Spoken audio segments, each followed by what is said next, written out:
സൈക്കിളിൽ നിന്ന് വീണ കാര്യം മമ്മിയോട് പറയണ്ട. മമ്മി അറിഞ്ഞാലും നീതുമൊക്കെ അടിയും തരും, സൈക്കിൾ വാങ്ങി വെക്കുകയും ചെയ്യും. കയ്യിൽ മുറിഞ്ഞത് ടീഷർട്ട് കൊണ്ട് പൊത്തി പിടിച്ചേക്കാം. ഇനി ത്രേസ്യാമ്മച്ചി മമ്മിയോട് പറയുവോ? പറയാതിരുന്നാ മതിയായിരുന്നു.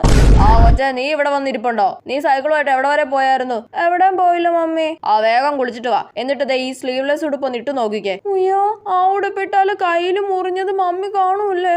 എനിക്ക് ഉടുപ്പ് ഇഷ്ടമല്ല മമ്മി. നീ ഒന്ന് ഇട്ട് നോക്കടി കൊച്ചേ, കറക്റ്റ് അളവാണോന്നൊന്ന് നോക്കട്ടെ. അല്ല, ഞാൻ ഇടൂല. മോളെ, ആ ത്രേസ്യാമ്മച്ചി ഒന്ന് ഇങ്ങ് വന്നേ. ആ വരുവാ. അയ്യോ, ത്രേസ്യാമ്മച്ചി മമ്മിയോട് ഇപ്പൊ പറയും.